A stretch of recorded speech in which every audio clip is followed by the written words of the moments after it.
Hi, Kathy Hatrick-Anderson here. Welcome to my YouTube channel. What you're going to see here is me training horses off-farm, working with horses and their owners that I've never met before. So a lot of times I'm working with problem horses.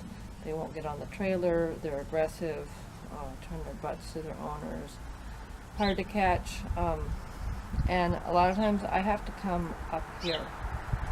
And then I make it come down here and it's nice and pretty. The reason I have to start up here is because I don't want to get hurt, and many times horses have been lied to by their owners. They'll ask them to move and then don't insist. The horse might turn their rear end to them, and so I have to come off a little strong to begin with to keep myself safe. So I'm just pretty much speaking the horse's language, posturing. I might throw a kick at them, simulate a bite. Even if they're not aggressive, I just want them to know that I know how to communicate with them.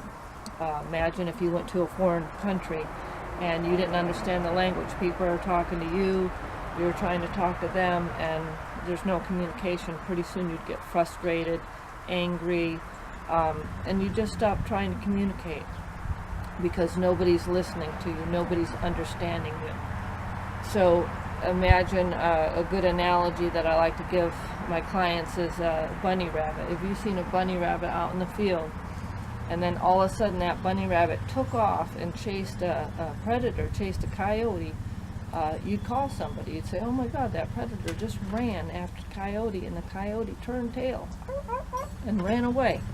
So a lot of times you'll see horses moving people's feet, and that's not natural.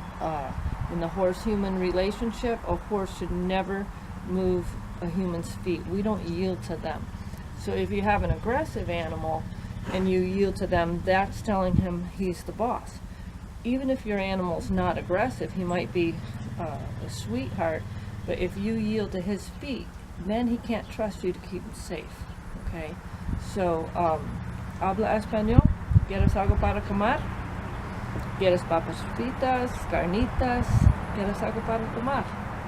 Jugo de naranja, cerveza? It's too early for that. I don't speak Spanish, but I'm just trying to make a point. If I mutilated that language, I apologize. I learned a little bit in Southern California. But my point is, I wouldn't try to teach you in a foreign language. When I'm working with my clients, I'm speaking their language. I'm showing them, I'm demonstrating. A lot of times they still don't get it, and that's why I speak the horse's language at first. So some people get offended by that. The horses never do. When they throw a kick at another horse, hide's missing, hair's missing, and sometimes a lot worse. So I'm no match for them. They outweigh me at 1,000 pounds by at least 10 pounds. So that's why I do what I do to keep safe. I don't have days or weeks or months to bond with them. Sometimes people say, oh, you should take your time and bond with them. People are at their wits' end when they call me to travel out to their farm. So they need results. They need results right away, tangible results. And they need tools that they can put into practice and work with their animal, because many times it's, I can't keep them anymore, I'm going to get kicked out of my barn. Sometimes in extreme cases the horse is going to be put down if I don't fix it.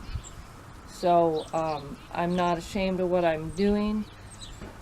It's not, videos aren't edited like some other trainers will edit and show the good parts, or this is what you do if your horse won't do this. I'm actually working with horses on the spot, and when you see them on my channel, you know, it's already happened. I sometimes don't know what's going to happen, okay?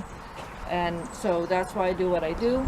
I thank you for watching. If you came to my channel to pick up a tip or two, if you don't like it, there's plenty other channels that you can go visit. And if you're a viewer, a new one or old one, I appreciate your viewership, and come back often, and happy trails. This is what was left behind when horse attacked my horse, biting and kicking. This is in the space right here, just really little. Really little. This is the deepest.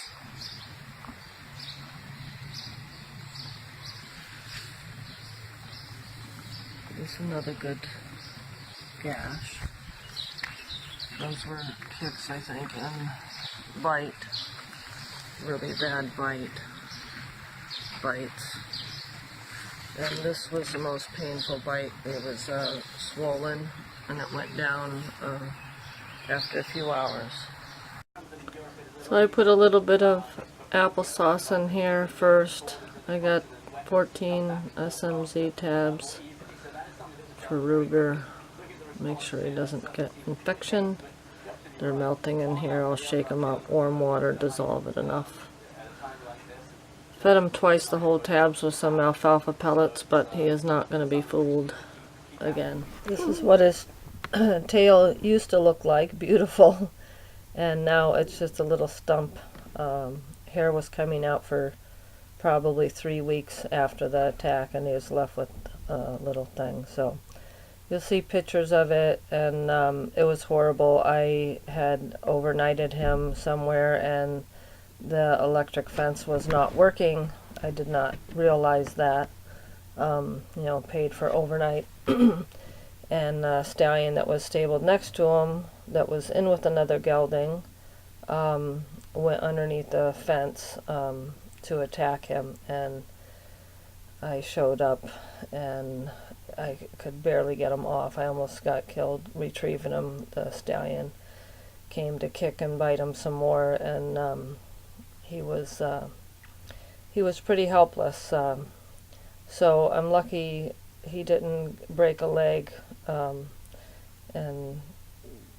you know, I'm just lucky he healed up.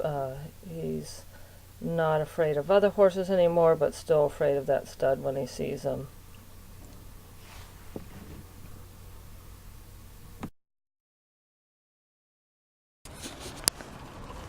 He used to have a tail that went all the way to the ground and really thick. Now he has this. When he got attacked by a stallion, you can see his hair growing in all along the tail, the base here. Alright, and on this side as well, right here. So he just really chewed into that tail. Also, the underside was all raw in there, but you can see. So it'll grow back.